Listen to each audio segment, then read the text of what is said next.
الرحيم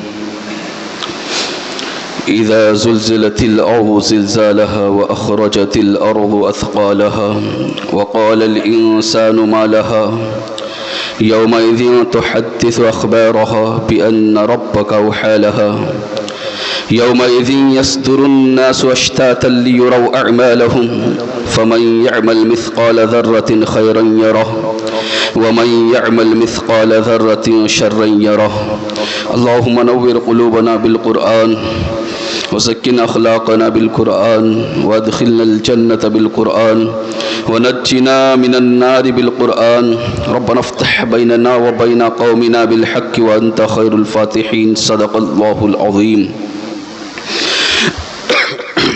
وصدق رسوله النبي الأمين الكريم ونحن على ذلك لمن الشاهدين والشاكرين والحمد لله رب العالمين بعد توحید کے مت والو، غوث اعظم کے جانثارو، آئیے کچھ عرض معروض سے قبل ہم اور آپ مل کر آقا نامدار مدینے کے تاجدار، امت کے غمخوار شاہوں کے تاج، آقاؤں کے آقا، ہم غلاموں کے محسن، یتیموں کے سہارا، بے آسروں کے آسرا، بے خانماؤں کے ماوا، غریبوں کے محب، مسکینوں کے ساتھی، صبح کائنات کے شمس الضحیٰ، شام کائنات کے بدر الدجا، محمد عربی روح فدا صلی اللہ تعالی علیہ وسلم کی بارگاہ میں جس طرح سے میں پڑھاتا ہوں میرے ساتھ مل کر پڑھیے الصلاۃ والسلام علیک یا رسول اللہ،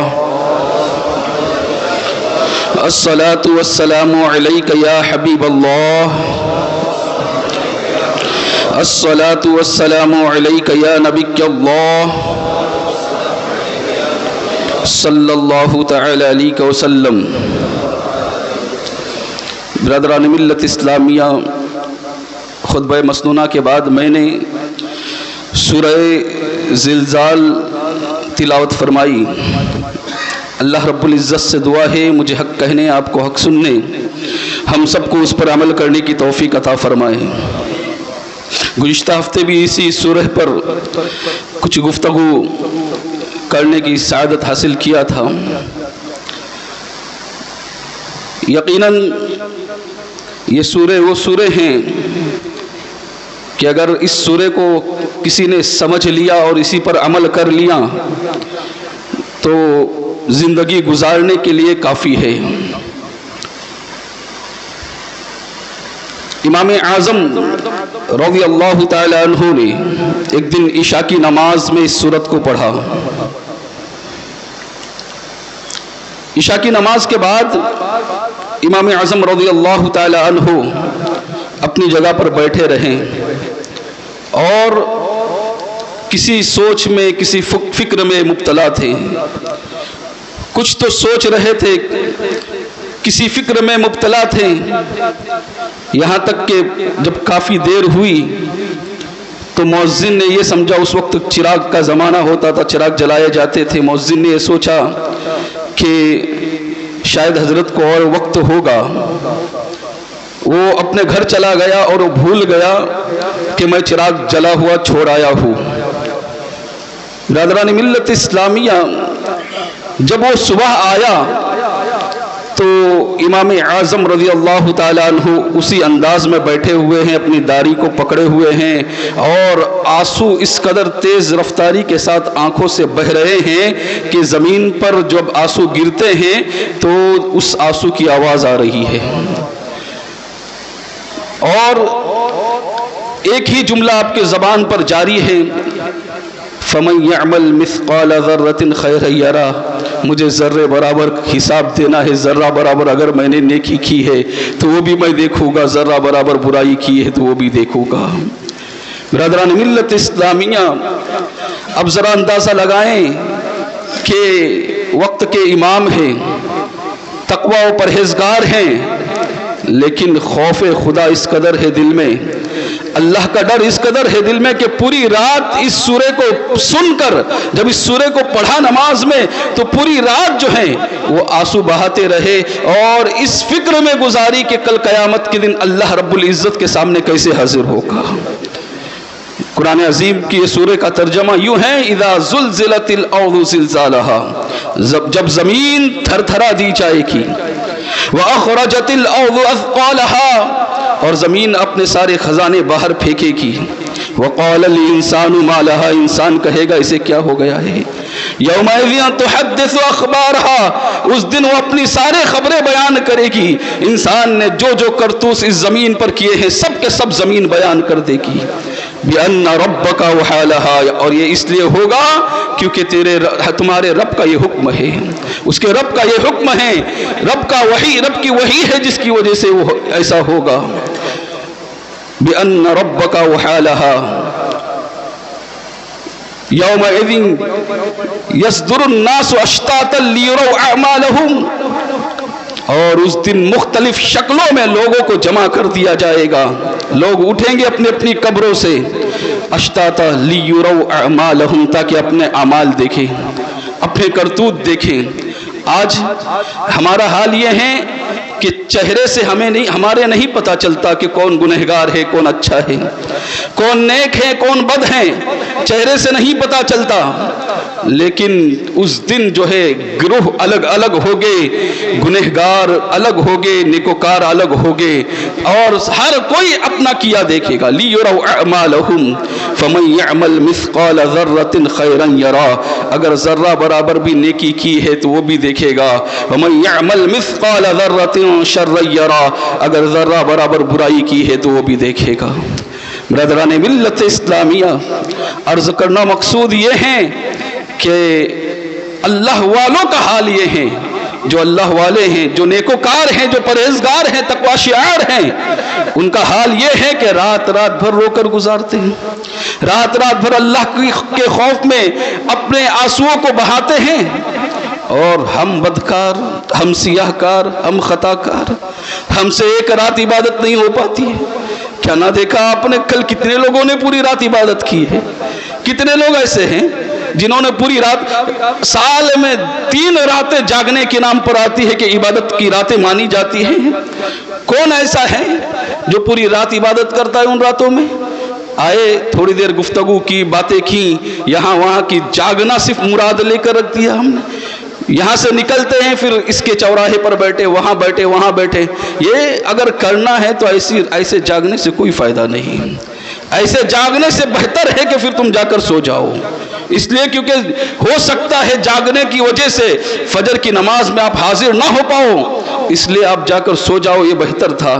برادران ملت اسلامیہ، لیکن اللہ والے ایسے ہیں جن کی پوری پوری راتیں اللہ کی یاد میں گزرتی تھی. والذین یبیتون لربہم سجدا وقیاما، قرآن کہتا ہے کہ ان کی راتیں ایسے گزرتی ہیں کہ کبھی قیام میں ہوتے ہیں اور کبھی سجدے میں ہوتے ہیں. برادران ملت اسلامیہ، حضرت علی کرم اللہ وجہہ الکریم نے جب فجر کی نماز پڑھائی اور اپنے داہنے جانب رخ کر کے بیٹھ گئے، بیٹھنے کے بعد آپ بھی کچھ سوچ رہے تھے، کسی فکر میں مبتلا تھے، کچھ خیالات میں تھے آپ. جب کافی دیر ہوئی، لوگ بیٹھے تھے لیکن کسی کی طرف توجہ نہیں، کچھ سوچ رہے ہیں، کچھ فکر میں ہیں. جب کافی دیر کے بعد افاقہ ہوا تو کسی پوچھنے والے نے پوچھا تھا، امیر المؤمنین کیا سوچ رہے تھے؟ ہم آپ کے پاس بیٹھے تھے اور آپ کو یہ بھی نہیں پتا چلا کہ ہم آپ کے قریب بیٹھے ہوئے، آپ کسی سوچ میں مبتلا تھے، کچھ سوچ رہے تھے، کچھ فکر کر رہے تھے. کون سی بات یاد کر رہے تھے؟ حضرت علی کرم اللہ وجہہ الکریم کیا کہتے ہیں، میرے آقا کو گزرے ہوئے 25 سال کا عرصہ بھی نہیں ہوا تھا، اس وقت کی بات بتا رہا ہوں. آقا کو اس دار فانی سے دار بقا کی طرف گئے، بظاہر اس دنیا کو چھوڑے 25 سال کا عرصہ بھی نہیں ہوا تھا، اور حضرت علی کرم اللہ وجہہ الکریم کچھ فکر میں ہیں، کچھ سوچ میں ہیں. پوچھا گیا کیا سوچ رہے تھے آپ، کس فکر میں تھے؟ تو حضرت علی کرم اللہ وجہہ الکریم فرماتے ہیں کہ میں سوچ رہا تھا زمانے رسول کے لوگوں میں اور آج کے لوگوں میں کتنا فرق ہو گیا ہے. اللہ اکبر. وہ صحابہ کا دور تھا، وہ بھی صحابہ کا دور تھا، اس وقت بھی صحابہ موجود تھے، لیکن حضرت علی کہہ رہے ہیں کہ اس زمانے میں اور آج کے زمانے میں کتنا فرق ہو گیا ہے. پوچھا گیا کیا فرق ہوا ہے، آپ کو کیا لگتا ہے؟ تو فرمایا اس زمانے کے لوگوں کے دل بڑے صاف ہوا کرتے تھے. آقا کے زمانے کے لوگوں کے دل بہت صاف ہوتے تھے. ان کی راتیں ایسی گزرتی تھی کہ رات رات بھر یا تو نماز پڑھتے تھے یا قرآن کی تلاوت کرتے تھے یا اللہ کا ذکر کرتے تھے. وہ صبح اس حال میں کرتے تھے کہ ان کے بال چہرے گرد آلود ہوتے تھے اور اللہ کے ذکر میں، اللہ کی یاد میں پوری رات گزار کر صبح کرتے تھے۔ قرآن کی تلاوت یوں کرتے تھے، حضرت علی فرماتے ہیں قرآن کی تلاوت یوں کرتے تھے کہ ایسا لگتا تھا جیسے جب ہوا چلتی ہے اور درخت ہلتا ہے، درخت جھومتے ہیں، قرآن کی تلاوت سے ان کو اتنا لطف آتا تھا کہ وہ جھوم جاتے تھے۔ اور فرماتے ہیں جب کھڑے ہو کر نماز پڑھتے تھے، قرآن کی تلاوت کرتے تھے تو رکعات اس قدر طویل کرتے تھے، اس قدر کہ ایک پیر پر جب وزن ہوتا، جب پیر دکھنے لگتے تھے، درد ہونے لگتے تھے تو ایک پیر پر زور دیتے تھے، اور جب وہ پیر درد ہوتا تھا تو دوسرے پیر پر وزن دیتے تھے۔ برادران ملت اسلامیہ، حضرت علی کرم اللہ وجہ الکریم فرماتے ہیں آگے کہ وہ زمانہ تھا، وہ وقت تھا ایسا کہ لوگ رات رات بھر آنسو بہاتے تھے، یہاں تک کہ ان کی قمیص یعنی ان کا کرتا آنسوؤں سے تر ہو جایا کرتا تھا۔ برادران ملت اسلامیہ، یہ اللہ والے ہیں، صحابہ کرام ہیں، میرے آقا کے زمانے کے لوگ ہیں جو رات رات روتے تھے، قمیصیں تر ہو جایا کرتی تھی، کرتا بھیگ جایا کرتا تھا۔ آج دو آنسو بھی بہانے ہمیں نہیں آتے ہیں، دو آنسو بھی ہماری آنکھوں سے نہیں نکلتے ہیں، اللہ کے خوف میں ہمیں رونا نہیں آتا ہے، ہمارا دل اتنا سخت ہو گیا ہے، اتنا پتھر ہو گیا ہے کہ دو آنسو بہانا ہمارے لیے مشکل ہو جاتا ہے۔ اللہ کے خوف میں ہمارے آنسو نہیں نکلتے، دنیا کی لالچ میں تو نکلتے، دنیا کا نقصان ہو جائے تو ہمارے آنسو نکلتے ہیں، کوئی محبوب سے جدا ہو جائے تو ہمارے آنسو نکلتے ہیں، کوئی ایموشنل سین اگر ہم پکچروں میں، فلموں میں دیکھیں تو ہمارے آنسو نکلتے ہیں، لیکن ہمارا حال یہ ہے کہ اللہ کے خوف سے آنسو نہیں نکلتے۔ برادران ملت اسلامیہ، دعا کیا کیجئے اللہ قلب کو نرم کر دے اور اللہ کی خشیت میں رونا نصیب کر دے۔ یہ کوئی آسان نہیں ہے اللہ کی خشیت میں رونا، اس لیے کہ اگر ایک آنسو بھی اللہ کی بارگاہ میں مقبول ہوا، اللہ کو پسند آیا تو اللہ تبارک و تعالی سارے گناہوں کو معاف فرما دے گا۔ ایک آنسو کی عوض میں اللہ معاف فرما دے گا، گناہوں کو بخش دے گا۔ برادران ملت اسلامیہ، اللہ کے رسول تاجدار مدینہ صلی اللہ علیہ وسلم نے ارشاد فرمایا، مکاشفۃ القلوب میں اس حدیث کو نقل کیا گیا ہے، میرے آقا فرماتے ہیں کل قیامت کے دن نفسا نفسی کا عالم ہوگا۔ یہ آنسو کی قیمت بتا رہا ہوں، جو آنسو اللہ کے خوف میں نکلیں گے اس کی قیمت کتنی زیادہ ہے، وہ ذرا اندازہ لگائیں کہ کتنی قیمت ہے اس کی، کتنے عرفہ و اعلیٰ ہے یہ آنسو۔ یہ آنسو کسی محبوب کی جدائی میں رونے کے لیے نہیں ہے، یہ اللہ کی خشیت میں رونے کے لیے ہے۔ برادران ملت اسلامیہ کہتے ہیں آقا نفسا نفسی کا عالم ہوگا، ہر کوئی نفسی نفسی کہہ رہا ہوگا، انبیاء بھی اذھبوا الی غیری کہہ رہے ہوگے، اور جہنم کا ایک شور ہوگا، اور اس کا اس قدر شور ہوگا خطرناک کہ آواز اس کی 500 میل دور کی مسافت پر سنائی دے گی۔ جب جہنم بھڑکے گی رہا تو جو جہنم کی آگ کی آواز آپ نے دیکھے نا، جب جلتی ہے تو آواز آتی ہے، وہ آواز اس قدر ہیبت ناک ہوگی، اللہ کے رسول صلی اللہ علیہ وسلم فرماتے ہیں 500 میل کے دوری کے اوپر اگر کوئی انسان رہے گا تو وہاں پر بھی اس کو آواز سنائی دے گی۔ برادران ملت اسلامیہ، پھر وہ آگ امت محمدیہ کی طرف بڑھتی ہوئی نظر آئے گی، ہمارے اور آپ کی طرف بڑھے گی، ہمارے اس کے بڑھنے کا انداز اس قدر تیز ہوگا کہ سب گھبراہٹ کے عالم میں ہوگے، سب بے چین ہوگے۔ جو امت محمدیہ کے نیکوکار ہیں وہ کہیں گے کہ ہماری نمازوں کا واسطہ جہنم رک جا، ہمارے روزوں کا واسطہ جہنم رک جا، ہماری عبادتوں کا واسطہ جہنم رک جا، ہماری بندگی کا واسطہ جہنم رک جا، لیکن جہنم ہے کہ رکنے کا نام نہیں لے گی۔ آقا فرما رہے ہیں کہ ایسا ہوگا قیامت کے دن جہنم بڑھتے چلی جائے گی۔ حضرت جبرائیل علیہ السلام جب دیکھیں گے کہ جہنم امت محمدیہ کی طرف بڑھ رہی ہے، اللہ کے رسول صلی اللہ علیہ وسلم کو باخبر کر دیں گے اور کہیں گے یا رسول اللہ صلی اللہ علیہ وسلم، آپ کی امت کی طرف جہنم تیزی کے ساتھ بڑھ رہی ہے، آپ تشریف لائیے۔ آقا علیہ السلام قریب آئے گے، پھر حضرت جبرائیل علیہ السلام ایک پیالہ پانی کا پیش کرے گے، اللہ کے رسول تاجدار مدینہ صلی اللہ علیہ وسلم وہ پیالہ لے گے اور جہنم کے اوپر ڈالیں گے۔ جیسے ہی وہ پانی کا پیالہ جہنم پر گرے گا، پانی جہنم پر پڑے گا، اسی وقت جہنم سرد ہو جائے گی، جہنم جہنم بجھ جائے گی اور جہنم کا بڑھنا بند ہو جائے گا۔ برادران ملت اسلامیہ، میرے آقا پھر جبرائیل سے پوچھے گی، حالانکہ جانتے سب ہے، بتانے والے آقا ہی تو ہے، اللہ کے رسول نے تو ہمیں بتایا، وہ جانتے سب ہیں، لیکن امت کو بتانا مقصود تھا کہ یہ کون سا پانی ہوگا۔ آقا جبرائیل سے پوچھے گئے، جبرائیل یہ بتاؤ اس پیالے کے اندر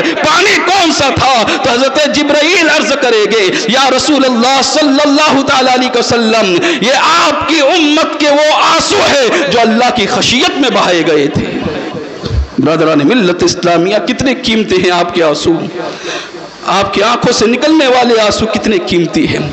حضرت علی کرم اللہ وجہہ الکریم کہتے ہیں کہ جنت اور جہنم پر مجھے جو یقین ہے، جس یقین کی منزل پر میں فائز ہوں، جو بھروسہ ہے مجھے، اگر میں دیکھ لوں تب بھی یہ بھروسہ اس سے زیادہ نہیں بڑھے گا۔ یعنی جو یقین کی آخری حد ہے اس حد پر آج میں قائم ہوں۔ یہ نے دیکھا نہیں جنت اور جہنم کو، لیکن مجھے معلوم ہے کہ وہ جنت اور جہنم ہے، اس میں جانا ہے کسی میں، دونوں میں سے ایک میں۔ کیا آج ہمیں اتنا یقین ہے؟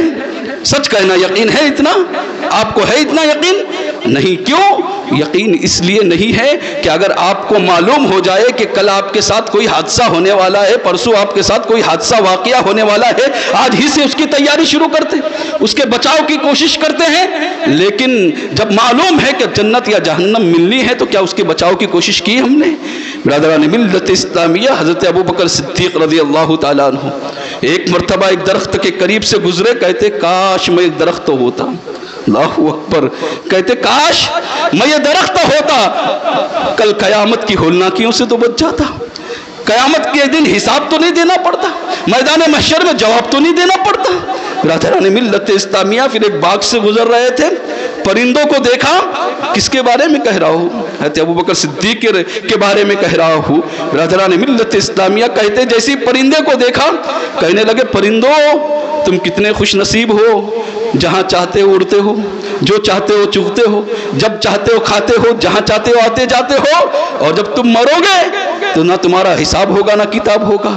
کاش میں بھی تم میں سے ایک پرندہ ہوتا۔ اللہ اکبر، یہ کون کہہ رہا ہے؟ حضرت ابوبکر صدیق کہہ رہے ہیں کاش میں بھی تم میں سے ایک پرندہ ہوتا، مرنے کے بعد حساب و کتاب تو نہیں ہوتا۔ اللہ اکبر۔ حضرت ابوبکر صدیق وہ ہیں جن کے تعلق سے آقا علیہ الصلوۃ والسلام نے جنہیں دنیا ہی میں جنت کی بشارت دی ہے، دنیا میں جنت کی خوشخبری دی ہے۔ ابوبکر وہ ہیں جو یار غار ہوئے ہیں، اور ابوبکر وہ ہیں جو آقا علیہ الصلوۃ والسلام کی اجازت سے یار مزار ہے، جس کو یہ فضیلت حاصل ہے کہ آقا کے بازو میں قبر انور ہے جن کی۔ برادران ملت اسلامیہ، ان کا مقام کتنا بلند و بالا ہے، ذرا سوچے کہ آقا علیہ الصلوۃ والسلام کی موجودگی میں آقا کے مصلی پر 17 نمازیں ابوبکر صدیق رضی اللہ تعالیٰ عنہ نے پڑھائی ہیں۔ وہ ابوبکر ہیں، ان کو اتنا خوف ہے، ان کو اتنا خوف ہے برادران ملت اسلامیہ، لیکن ہمیں خوف نہیں ہے۔ ہمیں قیامت کے دن کا حساب و کتاب کا کوئی خوف نہیں ہے کہ ایک ایک ذرے کا حساب دینا پڑے گا۔ فَمَن يَعْمَلْ مِثْقَالَ ذَرَّةٍ خَيْرًا يَرَهُ وَمَن يَعْمَلْ مِثْقَالَ ذَرَّةٍ شَرًّا يَرَهُ۔ حضرت عمر فاروق رضی اللہ تعالیٰ عنہ، جن کے بارے میں کہا جاتا ہے کہ جس راستے سے گزرتے شیطان راستہ بدلی کر دیتا ہے، فرمایا عمر با من است ومن با عمرم وحق با عمر است، ہر جا کے باشد عمر مجھ سے ہے، میں عمر سے ہوں، اور حق ہمیشہ عمر کے ساتھ رہتا ہے، عمر جہاں کہیں رہے۔ یہ آقا جن کے تعلق سے فرما رہے، کہتے لو کان بعد نبی لکان عمر بن الخطاب، میرے بعد اگر کوئی نبی ہوتا تو عمر بن الخطاب ہوتے۔ برادران ملت اسلامیہ، دنیا میں جنت کی بشارت دی ہے، لیکن حال یہ ہے کہ جب نماز پڑھتے ہیں تو خشیت سے بے ہوش ہو کر زمین پر گرتے ہیں۔ ایک مرتبہ قرآن عظیم کی تلاوت کر رہے تھے، وَإِذَا الصُّحُفُ نُشِرَتْ، سارے ہر کسی کے نامہ اعمال اس کے ہاتھ میں دیے جائے گے، نامہ اعمال کھولے جائے گے۔ اللہ اکبر، اتنا سننا تھا کہ بے ہوش ہو کر زمین پر گر پڑے۔ برادران ملت اسلام، ایک دن سواری پر سوار ہو کر جا رہے تھے، فاروق اعظم رضی اللہ تعالیٰ عنہ، ایک قاری نے قرآن کی تلاوت کی، اِنَّ عَذَابَ رَبِّكَ لَوَاقِعٌ، کہ بے شک رب کا عذاب ہو کر رہے گا۔ برادران ملت اسلامیہ، سواری سے نیچے اترے، ایک دیوار پر ٹیک لگا کر بیٹھ گئے اور کافی دیر تک اسی حالت میں بیٹھے رہے، سوچ میں فکر میں بیٹھے رہے، اور پھر کافی دیر کے بعد افاقہ ہوا، گھر پر آئے، 1 مہینے تک بیمار رہے۔ اللہ اکبر، صرف یہ آیت سن کر ان عذاب ربک لواقع، بے شک تیرے رب کا عذاب ہو کر رہے گا۔ اللہ اکبر، 1 مہینے تک بیمار رہے، اور حال یہ کہ لوگ آتے تھے پوچھنے کے لیے کیا ہوا ہے، ڈاکٹر آتے تھے، طبیب آتے تھے، کسی کو کوئی بیماری کا علاج نہیں، بیماری ہی نہیں پتا چلتی تھی، علاج کیا کرے گے۔ برادران ملت اسلامیہ، یہ اللہ کی خشیت تھی ان لوگوں کے دلوں میں جو اللہ والے تھے، جو نیکوکار تھے، جن کا جنتی ہونا یقینی تھا، ان لوگوں کی خشیت کا یہ عالم تھا۔ لیکن آج ہماری خشیت ختم ہو گئی ہے، آج ہمارا خوف ختم ہو گیا ہے، اور اگر خوف ختم نہ ہوا ہوتا تو کیا ہم نمازیں قضا کرتے ہیں؟ آج خوف ختم نہ ہوا ہوتا تو کیا روزے چھوڑتے ہوئے نظر آتی ہماری قوم؟ نوجوان ہیں، اٹھے کٹے ہیں، لیکن روزے نہیں رکھتے ہیں، بہت سارے ایسے لوگ ہیں۔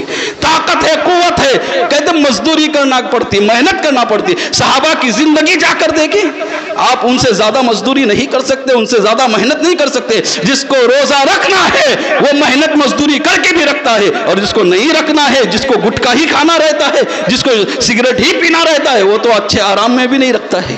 برادران ملت اسلامی، اس لیے کوئی بہانہ نہیں چلے گا، قیامت کے دن کوئی بہانہ نہیں پیش ہوگا، تمہارا قبول نہیں کیا جائے گا۔ اس لیے یاد رکھے مسلمانوں، یہ اللہ کا خوف نہ ہونے کی وجہ سے ہے، اللہ کی خشیت دل میں نہ ہونے کی وجہ سے آج یہ ہمارا حال ہے، ورنہ نمازیں ہم سے ترک نہیں ہوتی، نمازوں کو ہم نہیں چھوڑتے۔ ہم نے آسان جانا ہے نا، کل قیامت کے دن آپ کو پتا چلے گا۔ حضرت علی کرم اللہ وجہ الکریم کہتے ہیں کہ قوم سوئی ہوئی ہے، جب مر جائے گی، جب جاگ جائے گی، یہ حقیقت ہے۔ ہم سوئے ہوئے ہیں غفلت کے اندر، جس دن مریں گے اس دن پتا چلے گا، اس دن جاگیں گے۔ کاش ہم نے دنیا کے اندر اچھے اعمال کیے ہوتے، اللہ کی خشیت میں اگر آنسو بہائے ہوتے، ایک ایک ذرے کا جب حساب لیا جائے گا، اس وقت پھر ایک ایک چیز کا حساب دینا بڑا مشکل ہو جائے گا۔ اس لیے یاد رکھیں مسلمانوں، کسی کو اذیت نہ دو، کسی کو تکلیف نہ دو، اور اللہ کے خوف میں رو، گر گڑاؤ اور اللہ سے معافی مانگو۔ رمضان المبارک کا مہینہ قریب ہے، رمضان آنے سے پہلے اپنے آپ کو خوب پاک و ستھرا کرو، نمازوں کی پابندی ابھی سے شروع کریں، تاکہ رمضان المبارک کے اندر آپ کی کوئی نماز قضا نہ ہو۔ اللہ تعالیٰ سے دعا ہے کہ جو کچھ بھی میں نے کہا، اس میں کہنے میں اگر غلطی ہو گئی ہوگی تو میں استغفار پڑھتا ہوں، استغفر اللہ ربی من کل ذنب واتوب الیہ، اشہد ان لا الہ الا اللہ واشہد ان محمدا عبدہ ورسولہ وما علینا الا البلاغ۔ السلام علیکم ورحمۃ اللہ وبرکاتہ۔